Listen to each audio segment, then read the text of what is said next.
अब जब हम नंबर लाइन के बारे में सोचते हैं या नंबर लाइन को आप देखते हैं, पूर्णांकों के संबंध में यहाँ पर आपको बताया था कि यहाँ पर 0 है, फिर 1 2 3 4, 1 2 3 4, इधर धनात्मक पूर्णांक है, यह उदासीन है, और इस तरफ यहाँ पर -1 -2 -3 यहाँ पर ऋणात्मक पूर्णांक संख्याएं हैं। फिर इसके पश्चात इसी नंबर लाइन पर हम लोगों ने परिमेय संख्याओं को व्यक्त करना भी सीखा था। जैसे 0 और ये 1 है, यहाँ पर -1 है। अगर मान लीजिए आपको 3/5 रिप्रेजेंट करना है तो 1 2 3 4, यहाँ पर अब यह 1/5 है, यह 2/5 है, 3/5 है, 4/5 है, और यह 5/5 है। अगर 3/5 रिप्रेजेंट करना है तो इस प्रकार से आप रिप्रेजेंट कर रहे थे। तो ये पूर्णांकों के संदर्भ में यहाँ पर है, यह परिमेय संख्याओं के संबंध में है, परिमेय संख्या के संबंध में है। लेकिन क्या संख्या रेखा पर यही संख्याएं हैं? इनके अलावा कोई संख्याएं नहीं है। हमारे दैनिक जीवन में बहुत ऐसी संख्याएं आती हैं या दिखाई देती हैं जो इन संख्याओं से कुछ अलग प्रकार की होती हैं या कुछ अलग व्यवहार की होती हैं। तो उन्हीं संख्याओं पर आज हम चर्चा करेंगे जिसे हम अपरिमेय संख्या कहते हैं या इरेशनल नंबर कहते हैं। अब यहां पर देखिए कि कैसे हम अपरिमेय संख्याओं को परिभाषित कर सकते हैं। अपरिमेय संख्याएं देखिए बेटा, ऐसी संख्याएं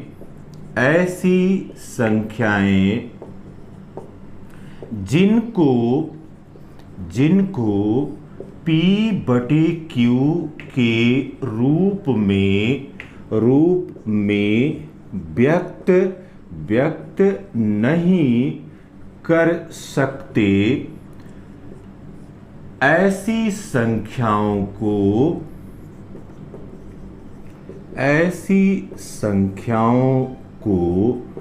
अपरिमेय संख्याएं कहते हैं।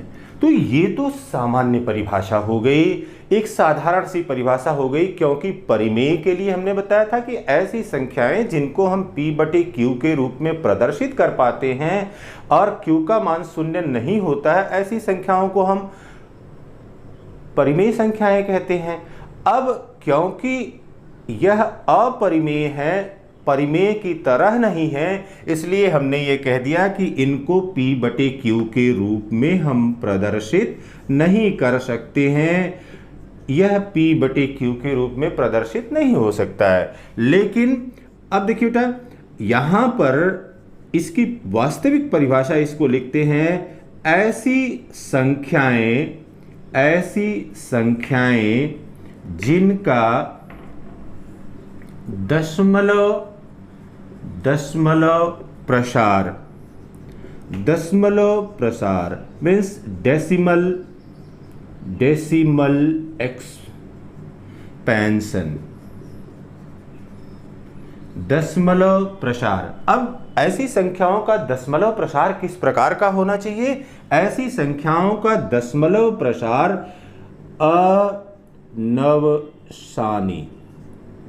अनवसानी होना चाहिए, और दूसरा जो है अनावर्ती होना चाहिए।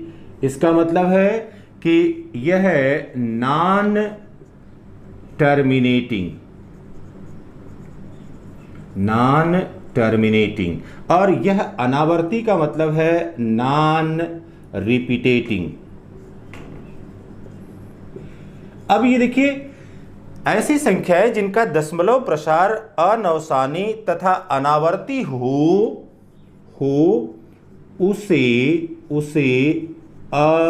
परिमेय संख्याएं संख्याएं कहते हैं।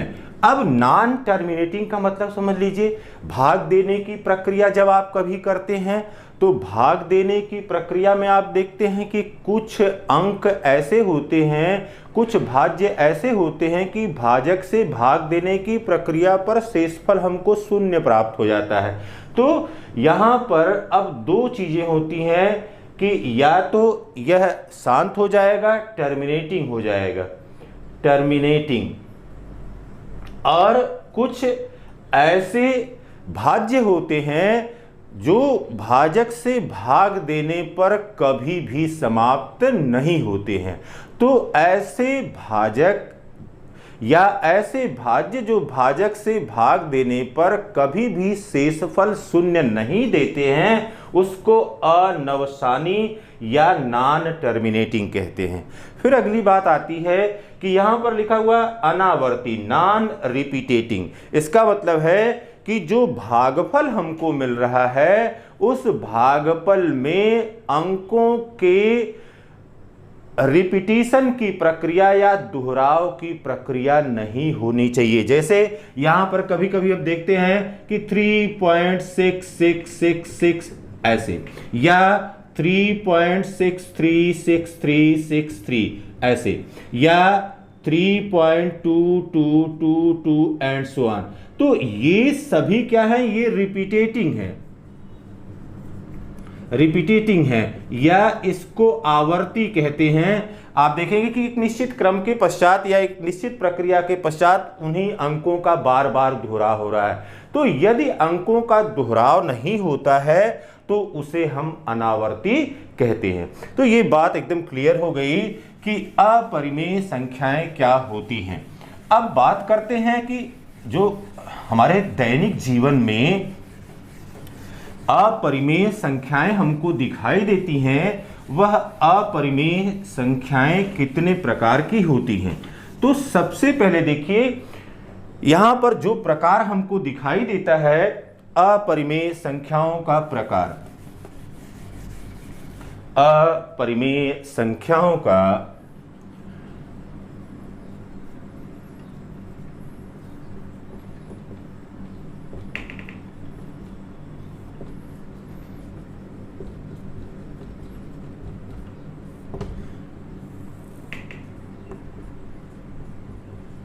ये कितनी टाइप्स की यहां पर हमको दिखाई देती हैं।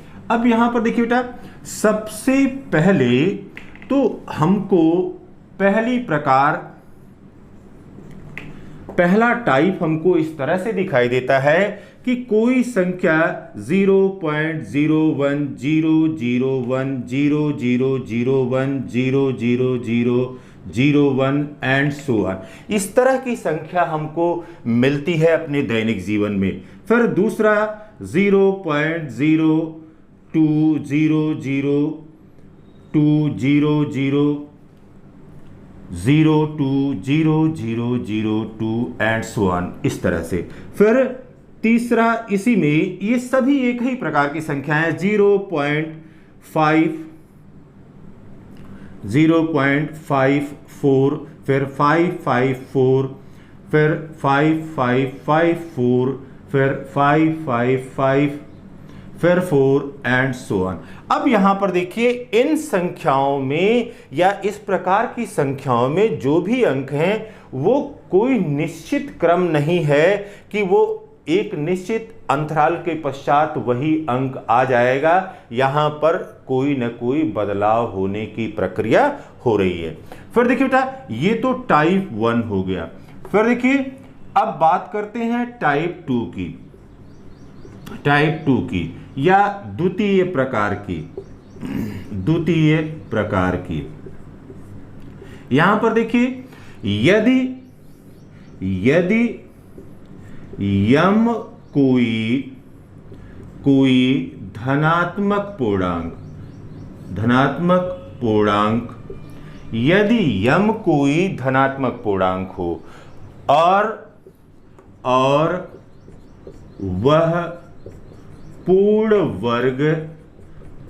वर्ग नहीं है, वह पूर्ण वर्ग नहीं है, तो तो अंडर रूट यम एक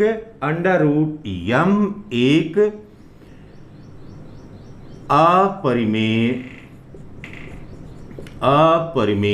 संख्या होगी। अब इस चीज को ध्यान दीजिए कि यदि यम कोई धनात्मक पूर्णांक है और वह पूर्ण वर्ग नहीं है तो अंडर रूट यम एक अपरिमेय संख्या होगी। अब यहां पर देखिए बेटा, जैसे इस तरह की संख्याएं under root 2, under root 3, under root 4 नहीं होगा, अंडर रूट 5, फिर अंडर रूट 6, फिर अंडर रूट 7, फिर अंडर रूट 8, फिर 9 नहीं होगा, under root 10 and so on. तो यम कोई धनात्मक पूर्णांक है और वह पूर्ण वर्ग नहीं है तो अंडर रूट यम एक अपरिमेय संख्या होगी। तो under root 2, under root 3, under root 5, under root 6, under root 7, under root 8, under root 10, यह सभी क्या होंगी? यह सभी अपरिमेय संख्याएं होंगी। लेकिन देखिए यहीं पर अंडर रूट 4 अगर लिखते हैं तो ये हो जाएगा अंडर रूट 2 इंटू 2 और यह हो जाएगा 2। और ये कैसी संख्या है? यह एक परिमेय संख्या है। फिर देखिए अगर अंडर रूट 9 लिखते हैं तो यह हो जाएगा अंडर रूट 3 इंटू 3 और इसका वर्गमूल हो जाएगा 3 और यह भी किस प्रकार की संख्या हो जाएगी? यह एक परिमेय संख्या हो जाएगी। इसी प्रकार से under root 16 is equal to under root 4 into 4 is equal to 4 और यह भी किस प्रकार की संख्या है? यह भी एक परिमेय संख्या है। तो यहां पर यह संख्याएं जो लिखी गई हैं under root 2, under root 3, under root 5, under root 6, under root 7, under root 8, under root 10, 11 and so on, इस तरह से बहुत सी संख्याएं हैं। यह सभी दूसरे प्रकार की अपरिमेय संख्याएं हैं। अब देखते हैं कि इसका तीसरा प्रकार क्या हो सकता है। तो यहां पर देखिए अब टाइप थर्ड या तृतीय प्रकार की संख्याएं क्या हो सकती हैं। अब यहां पर देखिए यदि यम कोई धनात्मक पूर्णांक हो, यदि यम कोई धनात्मक पूर्णांक हो तथा वह पूर्ण घन न हो तो थर्ड रूट यम या यम का घनमूल। तो थर्ड रूट ऑफ यम, यदि वह पूर्ण घन न हो तो थर्ड रूट यम एक अपरिमेय संख्या होगी। तो यह थर्ड रूट ऑफ यम भी एक अपरिमेय संख्या होगी। जैसे थर्ड रूट ऑफ 2, फिर घनमूल 3, फिर घनमूल 4, फिर घनमूल 5, फिर थर्ड रूट ऑफ 6, फिर थर्ड रूट ऑफ 7। अब यहां पर थर्ड रूट ऑफ 8 नहीं होगा क्योंकि घनमूल निकल जाएगा। फिर third root of 9 and so on. तो ये संख्याएं जो भी हैं यह संख्याएं क्या होंगी? यह अपरिमेय संख्याएं होंगी। अब यहां पर देख लीजिए, अगर आप लिखते हैं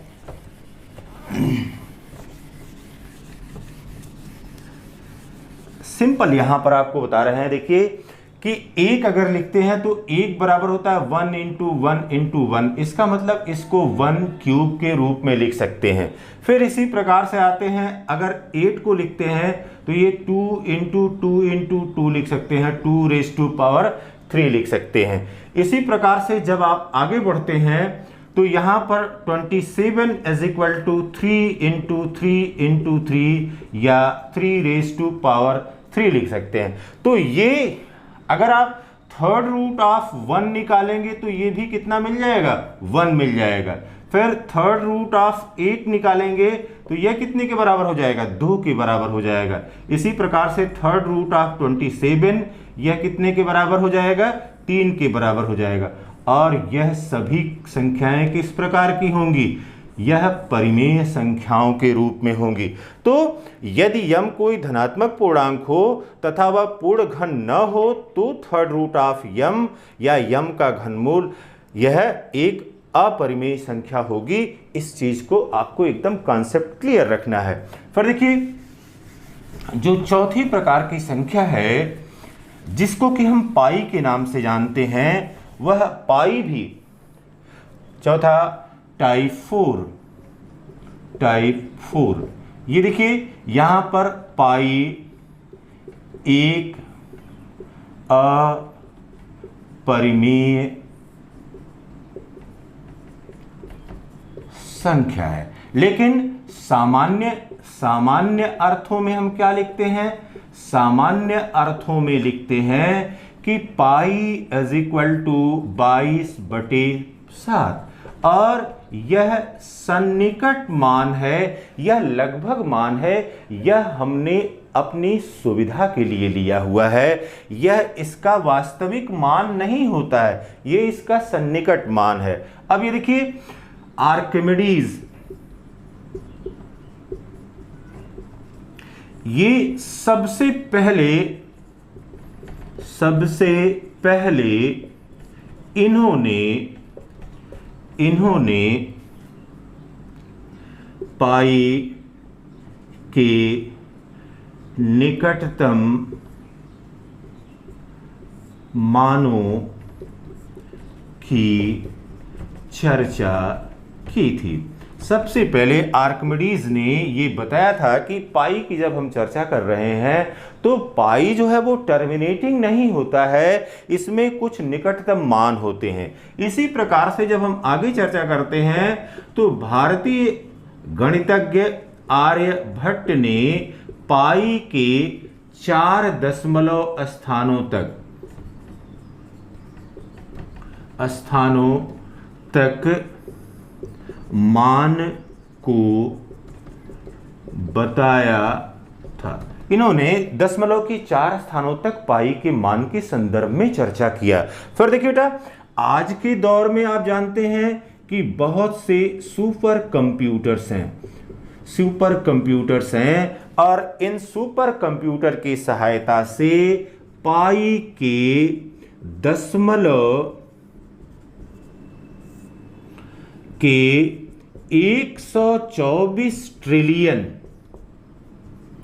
ट्रिलियन स्थानों तक मान ज्ञात किया गया है। इसका मतलब है कि यह भाग देने की प्रक्रिया या पाई का जो मान जिसको सामान्य अर्थों में 22/7 या पाई इज इक्वल टू 3.14 हम इस्तेमाल करते हैं, वह उसका सन्निकट मान है। यह नॉन टर्मिनेटिंग है और नॉन रिपीटिंग अंक के रूप में है। प्यारे बच्चों, अगर वीडियो आपने अच्छा लगा होगा तो आप इसे लाइक करिए, शेयर करिए और चैनल को अगर अभी तक आपने सब्सक्राइब नहीं किया है तो चैनल को सब्सक्राइब कर लीजिए, जिससे जो भी वीडियो अपलोड हो रहा है वह वीडियो आप तक पहुंच सके। Have a nice day.